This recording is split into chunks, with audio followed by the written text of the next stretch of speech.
Om Jnana-timirandhasya Jnananjana-shalakaya Chakshuranmilitam Yena Tasmai Shri Gurave Namaha. Continuing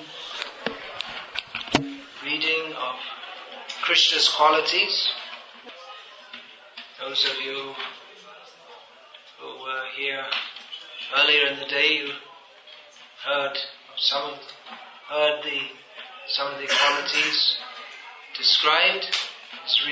This is a reading from Rupa Goswami's Bhakti Rasamrita Sindhu, describing the 64 principal qualities of Krishna. So here we are at number 55.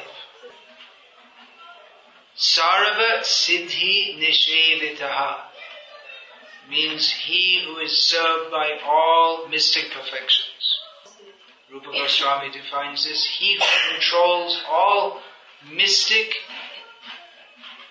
perfections is called served by all siddhis and perfections. So these siddhis, they are mystic perfections described in Shastra, described in Srimad Bhagavatam. There are Ashtamaha Siddhi, the 8 great perfections, such as remembering to turn off your cell phone when you enter the temple. These are, even in the material state, gaining a massive form, gaining or becoming very, very small so one can enter into anything, becoming very light so you can fly in the sky. Prapti, you can get whatever you want. Then one can experience anything that one desires. One can manipulate the powers, the energy of the material world. Or one becomes unimpeded by the 3 modes of nature. And one more is that one can pretty much do whatever one likes. These are the 8 great siddhis, and then there are other 10 more. Becoming free from hunger and thirst and other bodily disturbances. Hearing and seeing things far, far away. And so on. They may sound very interesting, but according to Bhakti Rasamrita Sindhu, these 8 great siddhis and the 10 companion siddhis, they can't even enter the door of Krishna's palace. They have no entrance into the realm of Krishna. Of course, Krishna has all siddhis, but not exactly it's different to the yogi who attains such siddhis. The mundane siddhis or perfections are attained by the yogis, but these siddhis are not eternal attributes of the yogis. They're mundane powers. But Krishna, all potencies are his. So any material power it's far, far away from Krishna. So that's another quality of Krishna. That even the greatest powers of this material world, they don't even come anywhere near Krishna.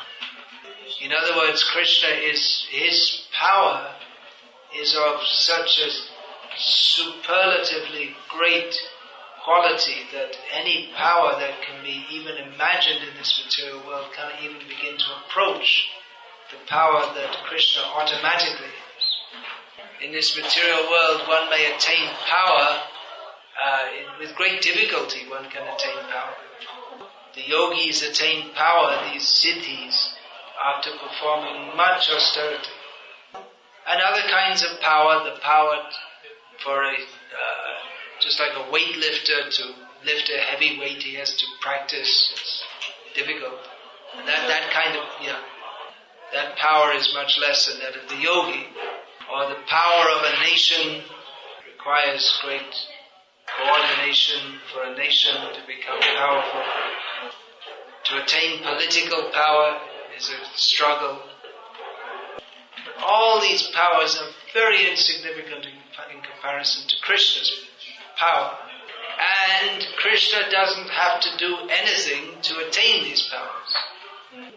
And in fact, whatever power anyone else has is only coming from Krishna anyway.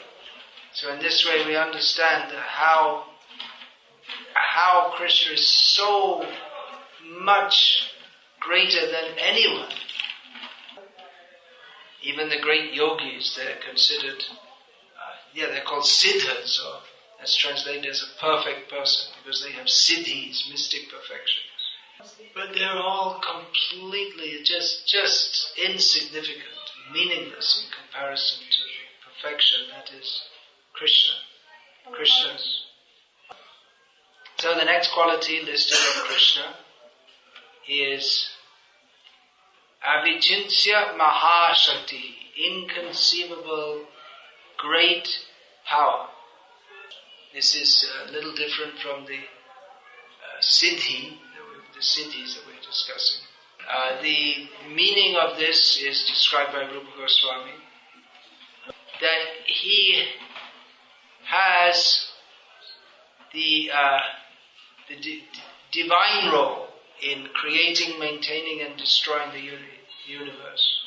That means that he's not even, he doesn't exert any, there's no exertion on his part, just by his wish everything comes about. What is that verse? There's that verse, he has so many powers, from Shvetashvatara Upanishad. What is it? Parasi Shakti Vividhaiva Shruyate Swabhavaki Jnana Bala Kriyancha. The Supreme Lord has manifold powers, such as the power of knowledge, the power of action, the power of strength. And all these powers, they work automatically according to His will. So Krishna, it's an example given, because in creating, maintaining and destroying the universe is Krishna's extraordinary powers which work without any exertion on his part. And then another example or another manifestation of his extraordinary power is that he can bewilder even Brahma, Rudra, Shiva, and even the great demigods. Such intelligent persons, we cannot imagine how intelligent they are, Brahma, Shiva, and other demigods. Both materially and spiritually, the intelligence of Brahma and Shiva is beyond our comprehension. But Krishna can bewilder them very easily. And another manifestation of Krishna's extraordinary great powers is that he destroys the prarabdha karma of the devotee. Prarabdha karma means the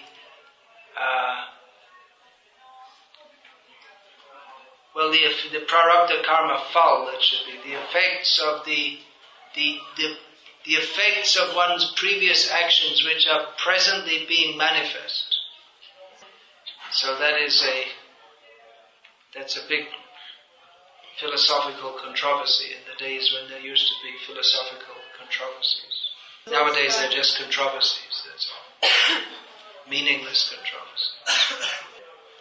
That can bhakti, does it destroy the prarabdha karma phal, or the reactions that we are presently undergoing? If it's accepted that bhakti destroys one's karmic reactions, then what about that bump I got on the head this morning? I didn't get a bump on the head, I'm just using that as a theoretical example. We see that devotees continue to enjoy and suffer in this material world even after taking to devotional service. So how can it be said that they're free from the reactions, that they're free from the presently manifest reactions of their previous activities? It seems that, we can maybe burn up previous karmic reactions, but the ones we're suffering now, you can't get rid of. Or maybe you have to suffer and enjoy what is destined for you now, and then when you die, then it's all finished. These are various theories. It doesn't seem possible to destroy the prarabdha karma, fall, or just prarabdha, can this be called prarabdha. But Krishna does so, and that's listed among his inconceivable great powers, along with his extraordinary role in creating, maintaining and destroying the universe, and bewildering great demigods including Brahma and Shiva. So this is not discussed in detail here, but it's understood that devotees, they're not suffering karmic reactions, even though it may appear like that. But a devotee is under the shelter of Krishna. Mahatmanastu mam partha daiving prakritim ashrita. Great souls, they're under the protection of Krishna, under his internal potency, which may appear to act as the external energy. Jiva Goswami mentions in the commentary that when it's stated here, Brahma, Shiva and others refers also to Lord Balaram. Krishna can even bewilder Balaram, as is seen in the Brahma Vimohana Leela, the pastime of Krishna bewildering Brahma. That Brahma thought he had bewildered Krishna by stealing Krishna's cowherd boyfriends and calves. But Krishna wasn't at all bewildered, and he totally bewildered Brahma. And if anyone else but Krishna had bewildered Brahma, then Brahma should have been thrown out of the job of being Brahma. You don't want an idiot as Brahma. He should be capable of doing a good job. But to be bewildered by Krishna is not a disqualification for being Brahma. So it's not so surprising that Brahma got bewildered by Krishna, because after all, Brahma is very tiny in relation to Krishna. But what about Krishna bewildering even Balaram? That's pretty amazing, isn't it? And Balaram, he also didn't realize what was going on. It took him some time to work it out.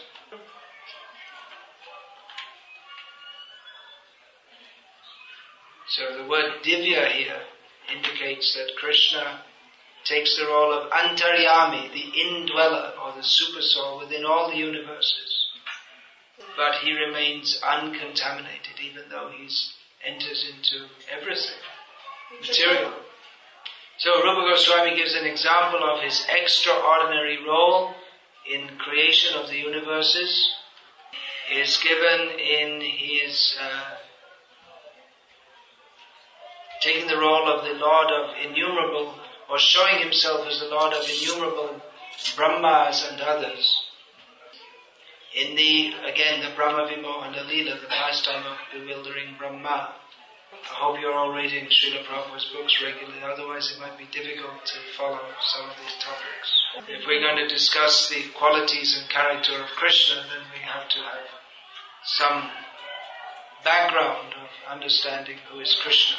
If Krishna can bewilder even Lord Brahma, then what is our position? So, Krishna, who is the soul of all, he is the soul of all other souls. He expanded from himself as an expansion. I mean, not his original Krishna form, but he expanded into Vishnu forms to take the role of the calves and the boys. The four-handed Vishnu forms which took the forms of the calves and the cowherd boys. And as Brahma later saw, each one of those Vishnu forms was being served by Brahma, Shiva and all different demigods. And by all the jivas of the universe presided over by each Brahma. But in other words, for each Vishnu form, there was a Brahma praising him. And along with Brahma were all the living beings in that Brahmanda, that universe over which Brahma was presiding. So this is certainly astonishing, because Krishna is, on one hand, he's showing his very human-like pastimes of being a cowherd boy, going out to the fields and playing with his friends, playing just like innocent boys, going home, getting bathed and dressed and fed by his mother, while simultaneously he's showing his power to Brahma as the inimitable Supreme Lord. An example of his extraordinary ability to bewilder Brahma, Shiva and others is illustrated in the following verse. This is Narada speaking to Indra, that Brahma was bewildered by Krishna, and in the battle with Krishna, Shiva was put to sleep by Krishna. So Indra, you and all the demigods, who are you compared to Krishna now? So Narada spoke these words joking words to Indra, after Indra was defeated by Krishna, after Indra had attacked Krishna. Krishna stole Indra's Parijata tree. At least Indra thought it was his tree. He didn't realize that everything belongs to Krishna. He should have been very happy. Oh, Krishna's taking my tree. Good. But he thought, wait a minute, what's going on here? Who is this guy? Indra was foolish enough to attack Krishna. And inevitably Indra was defeated. And then Narad was joking with Indra. You see, Brahma got bewildered. Shiva got bewildered by Krishna. You've already been bewildered in the Govardhan Leela. And again you're bewildered. You see what a damn fool you are. We will offer all respect to Brahma, Shiva and Indra and understand that they are completely insignificant in relation to Krishna. And if they are completely insignificant, then we're even more insignificant because we're not on the level of Brahma, Shiva or Indra. So, another example from the 10th canto is that of destroying prarabdha of the devotee. So, the son of Sandipani Muni, suffering or as a result of his previous activities, was taken away. In other words, he died. But Krishna was asked by Sandipani, you bring back my dead son. So he already died. That was his reaction to his previous activity. But Krishna, he told Yamaraj, bring him, give him back to me. So Krishna can do that. No one else can do that. How could Krishna do that? Because he's Krishna. That's all. There's nothing to be argued about.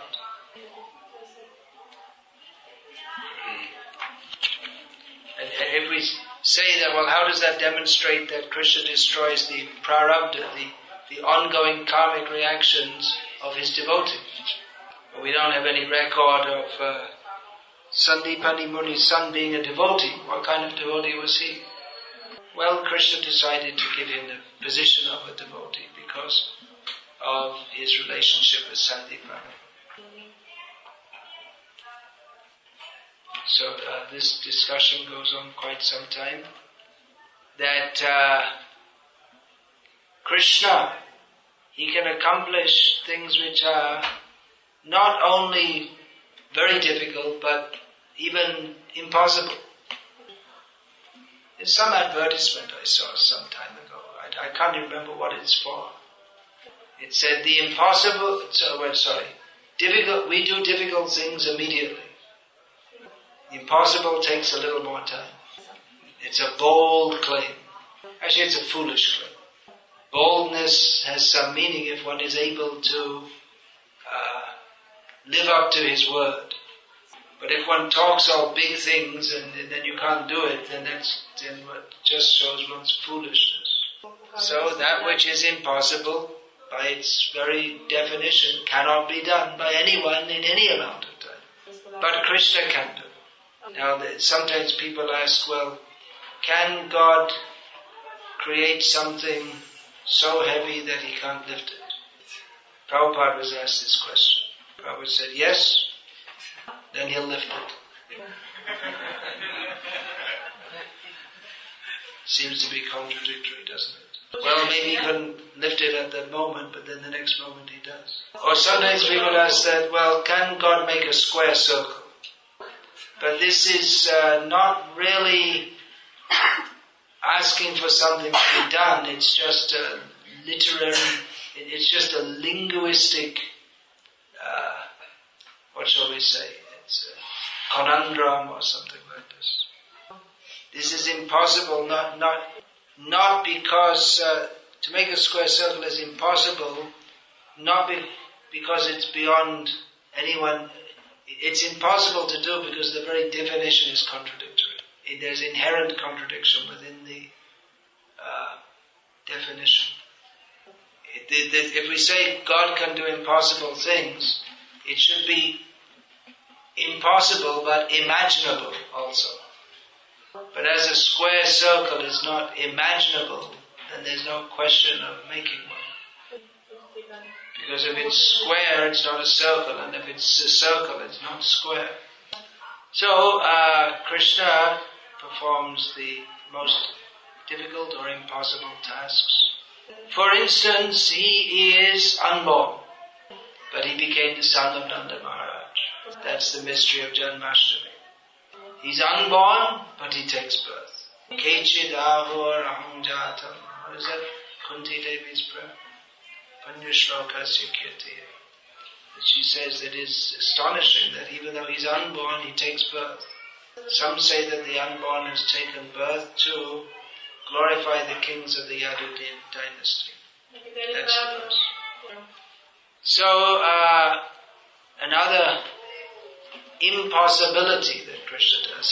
He's all pervading, but you can see he's there. He's held in the lap by Yashoda, and he has unlimited forms. But actually he's only one form. So these apparent contradictions are possible in Krishna only.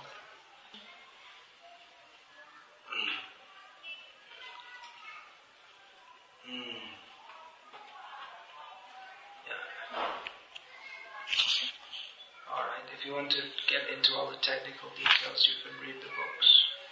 That point of Krishna having many forms, but he's only one form, that is apparent in Dwaraka, his Dwaraka Lila. He expands himself in 16,108 forms, in 16,108 palaces of 16,108 queens. But then when he comes out and goes to the Sudharma assembly hall, and he meets the noble men of the Yadu dynasty, then all the 16,108 forms become one form.